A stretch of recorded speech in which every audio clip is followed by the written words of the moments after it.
हनुमान जी की कथा। बाल्यावस्था से श्री राम भक्ति तक पवन पुत्र का दिव्य जन्म त्रेता युग में दक्षिण भारत के किष्किंधा प्रदेश के समीप एक पर्वतीय क्षेत्र में अंजना नाम की एक अप्सरा निवास करती थी। वे पूर्व जन्म में स्वर्ग की अप्सरा थीं, किंतु एक आर्षि के शाप से उन्हें पृथ्वी पर वानरी रूप में जन्म लेना पड़ा।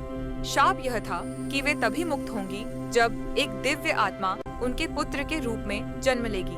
अंजना कठोर तपस्या करने लगी। वे भगवान शिव की उपासना करती थीं। उसी समय वायुदेव उनके तप से प्रसन्न हुए। उधर अयोध्या में दशरथ के यहाँ पुत्र कामिष्टि यज्ञ हुआ और यज्ञ की पावन खीर का एक अंश वायुदेव ने लेकर अंजना के गर्भ में स्थापित कर दिया। इस प्रकार पवन देव के तेज और शिवांश से उत्पन्न बालक का जन्म हुआ। बालक का नाम पड़ा हनुमान। जन्म लेते ही वह सामान्य बालक नहीं, बल्कि असाधारण तेज, शक्ति और चंचलता से भरा था। बाल हनुमान और सूर्य को फल समझना। बाल हनुमान बचपन से ही अत्यंत चंचल थे। एक दिन प्रातःकाल उन्होंने आकाश में उगते हुए लाल सूर्य को देखा। उन्हें लगा कि यह कोई मीठा फल है। भूख से व्याकुल बाल हनुमान ने आकाश में छलांग लगा दी। वायुदेव उनके साथ साथ चल पड़े। हनुमान सूर्य की ओर बढ़ते जा रहे थे। देवता भयभीत हो गए। यदि सूर्य को कुछ हो गया तो सृष्टि का संतुलन बिगड़ जाएगा। तभी इंद्रदेव ने अपने वज्र से प्रहार किया। वज्र हनुमान की ठोड़ी पर लगा और वे मूर्छित होकर पृथ्वी पर गिर पड़े।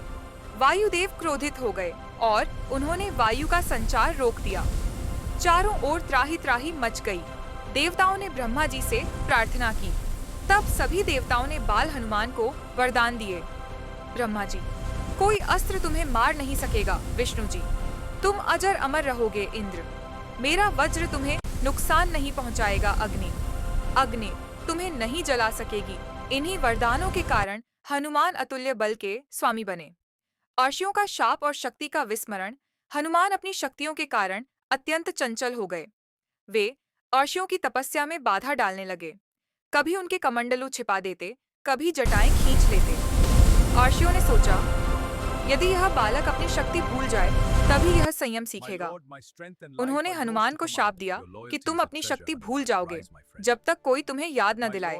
यह शाप नहीं, बल्कि भविष्य की तैयारी थी। यही कारण है कि आगे चलकर जामवंत को उन्हें उनकी शक्ति याद दिलानी पड़ी। हनुमान और सूर्य से शिक्षा कम लोग जानते हैं कि सूर्य हनुमान के गुरु थे। हनुमान प्रतिदिन सूर्य के रथ के साथ उड़ते हुए उनसे ज्ञान प्राप्त करते थे। सूर्य ने पूछा, मैं चलता रहता हूँ, तुम कैसे पढ़ोगे? हनुमान बोले, आप चलते रहिए, मैं साथ चलता रहूंगा। यहीं से हनुमान बने अद्भुत बुद्धि, व्याकरण और वेदों के झाता। किष्किंधा और वानर सेवा। समय के साथ हनुमान किष्किंधा के राजा सुग्रीव के परम सेवक बने।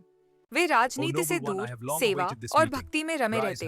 उन्हें न राज्य चाहिए था न पद, बस अपने स्वामी की सेवा। यही उनके जीवन में आया वह मोड़, श्री राम से मिलन।